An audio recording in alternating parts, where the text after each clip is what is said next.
In 2009, Ford really changed the game by introducing the F-150 Raptor, really the first modern off-road successful truck.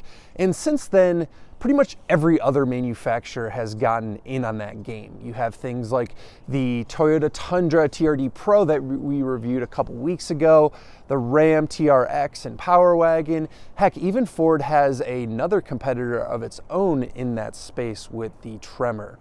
Now, this is the 2024 Silverado ZR2, and why would you pick it over any of the other competitors? Well, that's what we're here to find out today by taking a look outside, inside. I'm going to show you some of the features and technology. We're going to try and cram a bike in the back to see how usable or not this truck is. And then most importantly, we're going to take it for a drive and see what it's like out on the road. Starting first with the exterior, as we always do, this Silverado here is seen in red hot. Pretty aptly named for the color, but quite loud. And Silverados in general are a pretty bulbous and aggressive looking truck to begin with, really over kind of the Ford F-150s, which are a little more, in my opinion, tame. So this just adds to that. It obviously has an even wider stance. One of the things I will say is that this lift, it has a 2-inch lift in the front, really levels out the rake of this vehicle, and it has a nice stance to it. Additionally, some other little touches that I really like, and maybe you like too, let me know in the comments below. The flow tie in the front, famously, Chevy needed a little more cooling in some of their performance products, and by opening up the bow tie itself, they got that cooling. You also have the Duramax logos. We'll talk about that here in a second. So that looks neat, and some blacked out logos in general. Also, the bulging hood is pretty cool, honestly. It just kind of adds to the flair of it. Let me know what you think in the comments below, how the looks of this truck compared to all the other off-road ones. One of the really cool things about the ZR2 is in fact the engine options, and that's part of the reason that I would consider actually buying this truck over some of the competitors if you were into these kind of things. This one specifically is pretty unique in the space. This is a 3-liter diesel, so it's a turbo diesel. It makes about 305 horsepower and 495 pound-feet of torque. Really interesting engine. You can call it their baby diesel since it is a 6-cylinder instead of the 8-cylinder diesels like a lot of them, but it does get pretty good fuel economy. 20 miles to the gallon city and 22 highway, 21 combined. That's pretty great in the off-road truck segment. Of course, some of the regular on-road trucks get better numbers than that, but this engine is kind of unique. So if you're looking for something that's relatively fuel efficient and specifically diesel, this is kind of your option. But you can also get this with this 6.2 liter naturally aspirated V8. It makes about 420 horsepower. And now V8s are kind of going away. The Tremor has a V8. There are some other naturally aspirated V8s in the space, but this is one of those that has a couple of unique options. For wheels and tires on this ZR2, we have blacked out 18-inch wheels that really look quite good on this truck that has black accents on an otherwise red truck. You have Goodyear Wrangler tires in a 275/70 18-inch size, and these are super aggressive looking tires just by looking at the tread pattern, and even look at the tread pattern here on the sidewall. These things mean business. I'm going to be curious what they sound like out on the road. Are they going to create a whole bunch of road noise at highway speeds? We'll see. The other big thing that we should notice down here is really behind these wheels and tires, and that's the Multimatic DSSV spool valve dampers that they equip on these ZR2s. This is a huge deal for these trucks because it is something that differentiates them from some of the other trucks in this category because they are incredibly robust and also quite expensive. So we're going to see how they handle out on the road here pretty shortly. Hopping inside the Silverado, you're greeted with a overall pretty successful interior space, and that's also to say way more successful than the last generation Silverado. A lot of people lob complaints at that last gen model, which frankly was not up to snuff. This is a much improved space. Let's start first with the infotainment because that kind of dominates the experience here. 13.4-inch horizontal screen, and great quality, great implementation. It's tilted towards you as the driver. It responds really quick. Apple CarPlay, Android Auto for now, and overall it just works. This is the same thing that I saw in the Colorado, and I really like it. It's sort of the same setup. Under that, you have some physical buttons for things like your lane keeping and also automatic start-stop. Those are some nice tactile sort of switchgear buttons that I really enjoy pressing. I think they really add to the experience here. Working a little bit farther down, you have something that is good, some physical HVAC controls that are separate from the infotainment, but what I will say, the execution itself, it is piano black, and the buttons themselves feel very cheap. So that's a bit of a bummer. But what's nice is that this truck, even though you're spending $75,000, I would hope it comes with a lot of this stuff. It comes standard with pretty much everything in here. Heated and cooled seats. Now, if you want to spend a little extra for a heads-up display or adaptive cruise control, the technology package is pretty much the only option that you can option this thing with, but otherwise this is going to come with really everything that you need. Now, there's some nice stitching going on here, and there are sort of a lot of materials going on. There's this gray stitching, or excuse me, gray faux leather. You have piano black, and then you have this fake carbon fiber. It's not the most premium experience in the space, and the thing is that this is a great interior, but this truck space, specifically the off-road truck space, is just really pushing the bar just in general. So it starts to feel a little bit cheap in areas, especially the switch gear. These switches feel like they're out of like a 2005 Malibu or something like that. So you do get let down by some of that Chevy-ness in here. But other than that, the steering wheel is pretty nice size and shape. You get a really nice digital gauge cluster as well that has some neat graphics. And what I like about what Chevy does is they give you a lot of gauges. You know, transmission temperature, you know, you'll get your depth gauge, of course. There's just a million gauges that you can scroll through. So overall, like I said, maybe in some quality spots, this is let down a little bit, but overall the design is super usable and hassle-free, which is, I think, most important. These seats are great. They're nice and soft, and they have a great texture to them. They hold you in fairly well, but have a wide range for a wide variety of people. And then the other thing worth saying as well is the back seats, massive amounts of room there. I mean, these crew cab trucks have so much room for not only your knee room, but headroom. For me at 6'1", I fit in there absolutely no problem. So let's see what this thing is like out on the road. But before we do that, let's throw a bike on the back to see how it fits. Of course, the bike test is fairly anticlimactic for full-size trucks, but a couple notes about this one specifically.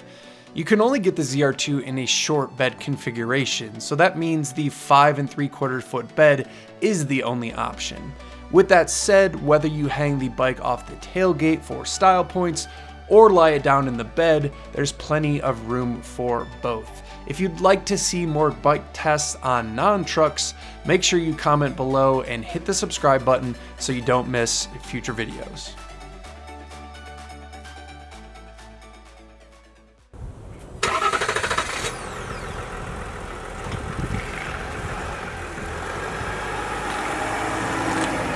All right, let's go for a little spin in the Silverado. I've brought us up here to the foothills up here in Colorado, and I'm just gonna put it in 4 high, probably largely unnecessary as to where I am, but I'm also going to lock the rear diff just because we can, just for fun to see what this thing is like.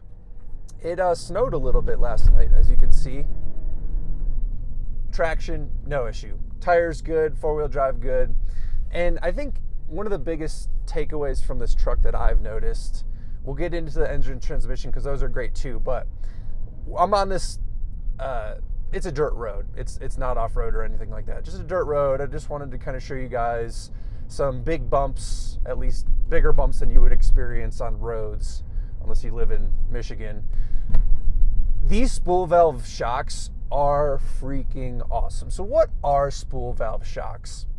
Spool valve shocks are different than traditional shocks. Traditional shocks use basically a piston that goes through a tube, and you know there's fluid in there. It displaces the fluid. It can control the damping.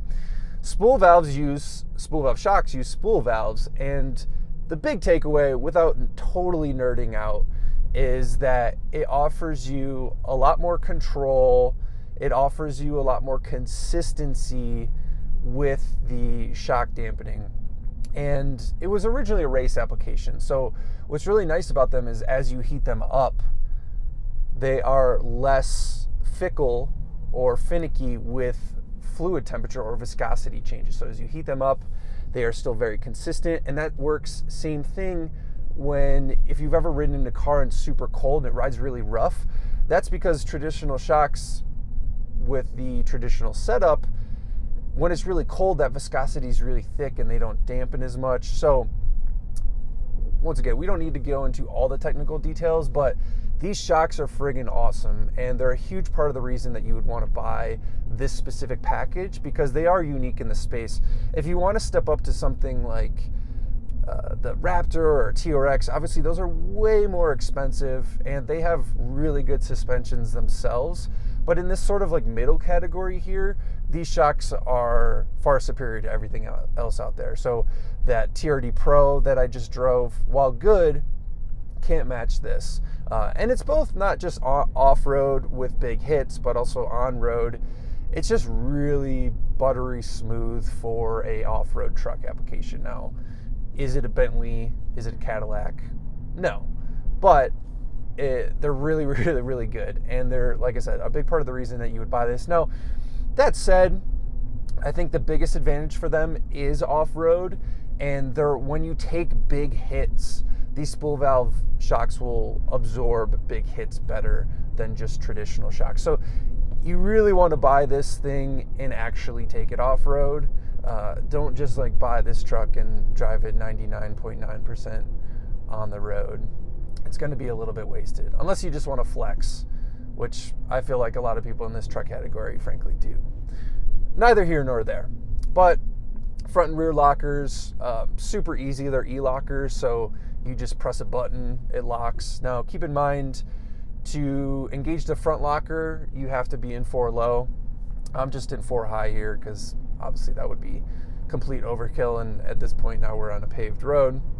But keep that in mind, and it's just incredibly easy to use. Same thing with the 4-wheel drive. You just press a button, it makes it really easy.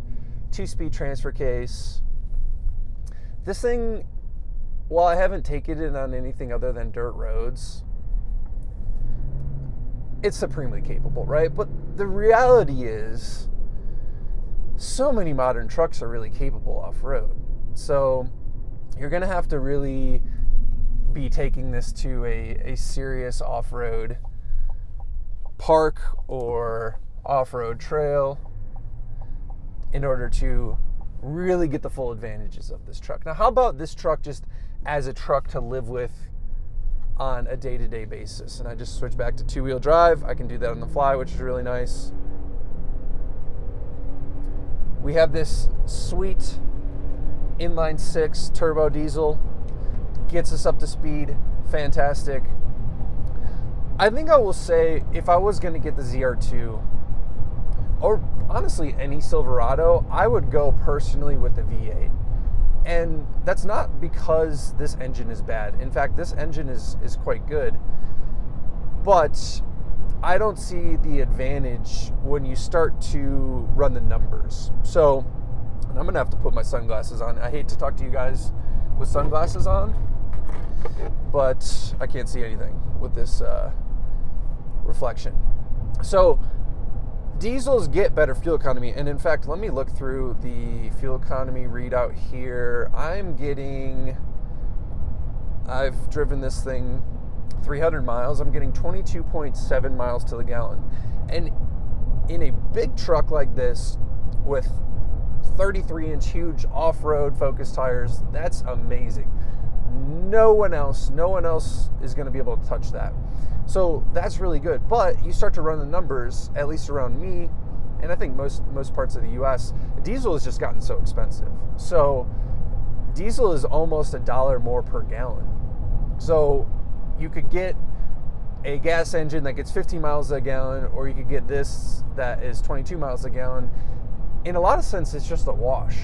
you're ultimately going to be paying the same amount. Now, there is something to be said for having a really long range. You can almost get like 450 miles out of a tank with this, maybe 500 miles if you're really stretching it. And by no means am I driving this kindly. I'm just, driving it for fun and seeing what it's like. So I'm not hypermiling it by any means. But the fuel economy advantage is like whatever. Obviously, the gas engine 6.2 liter V8 that they offer in this, it puts out more horsepower. This does have a ton of torque, so it has a unique power band, and I really like that about it. Once again, great engine. I'm just not sure it's worth the further complication. Diesel, it's slightly harder to find at pumps. People can't stay in their lines because they are blind.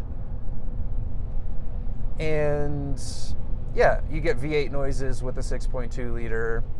So this guy is not even close to in his line. I think I would go with the 6.2 liter if I was going to buy this ZR2 more specifically. Now, the other nice thing that I'd like to talk about with this truck is the transmission. So 10-speed automatic that a lot of other manufacturers are offering. In fact, Ford uses more or less the same transmission. Now, it is a little different specifically with the tuning. And frankly, this is the best truck 10-speed I've experienced. That TRD Pro that I drove was pretty good, but it can't touch this in terms of smoothness. The reason for that is interesting because, as I mentioned, Ford and GM co-developed this transmission, but they went separate ways when it comes to tuning. And it admittedly has been a little while since I've driven the F-150 with this 10-speed, 2 years, but it was really kind of jerky at low speeds and would sometimes make strange decisions. And I can confidently say this transmission has not given me any of that type stuff. Like, it downshifts super smooth at low speeds. I think it's the best 10-speed in the game in the truck space. So that's a really good plus for this as well. Another really good plus is I like this infotainment system. It's very straightforward. It works. It's really quick to respond. I have had one hiccup though. One point I got in this truck, drove it a couple hours earlier, got in this truck, and then the audio did not work at all. And in fact, I thought there was something I was doing wrong. I muted the speakers in some weird way, but even the turn signal wouldn't make any noise, and I assume they used the speakers for the turn signal. It was very strange. It was an STI broken down, go figure. So I don't know what is up with that. I did a quick search online. It sounds like some other Silverado owners have experienced that before, sort of phantom. That said, I pulled over, turned the car off, got out of the car, opened the door, turned it back on, and everything worked. So a bit strange, and sometimes with these pre-production models, we can experience some oddities like that. But outside of that, I do really like the infotainment. It's a huge step up compared to what this truck had before. And outside of the audio issue, it just works, with Apple CarPlay, and I like the setup here. We are on the highway right now.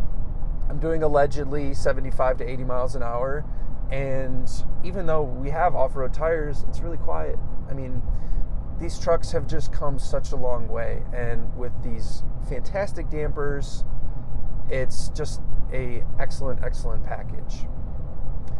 The only other thing I'll say really is that the audio system is kind of a letdown in this. It's a Bose, but it feels very run-of-the-mill. I don't get a whole ton of enjoyment or specific enjoyment outside of just a standard audio system. So where does this truck fit in the space? I think that's where we need to circle this back to. I like it for its engine options. I like it for its transmission. I'm not a off-road truck buyer, so it's hard for me to say, like, if I was going to buy a truck, I would buy probably a Silverado with the 5.3 liter. I would just get the base V8. I don't need all the off-road stuff personally.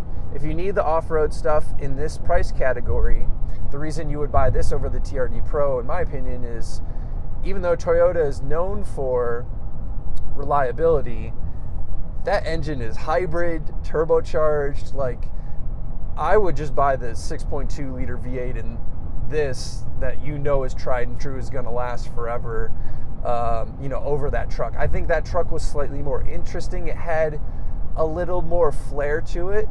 This has some flair, but that truck had a little more flair. It was definitely faster than this diesel one. And I really liked it, but if it was something I was going to keep, I would probably buy this with that 6.2 liter. This thing does tow pretty well, 9,000 pounds. And yeah, I think that's where it fits, more so than the Tremor. The Tremor is just sort of an F-150 that's been a little bit massaged. This is, they really spent a lot more time on this. And then the other thing we're saying too is things like the Raptor, the TRX, they drive so much bigger than this is a big truck, but the Raptor and TRX are so wide. The Raptor that I drove felt like I was just taking up the entire lane. And in America, that's saying something because these are big lanes. But this drives a little bit better. It's a little bit narrower. So it is truly that in-between, and it is a very good in-between truck. Now, it is close to $75,000, so it better be. And I hope you guys found that useful. It's a great truck. I've really enjoyed driving it. All of these new off-road trucks, or just trucks in general, are just a special form of luxury. I mean, they are without a doubt excess, but man, you have such a command of the road. They ride so much better than old trucks, and they're just fantastic pieces of engineering. It's clear that these companies have put a lot of resources into engineering them. I hope you found this video helpful. If you made it this far in the video, thank you very much. Consider hitting that subscribe button and leaving a comment below. Look forward to seeing you guys on the next video next week. See ya.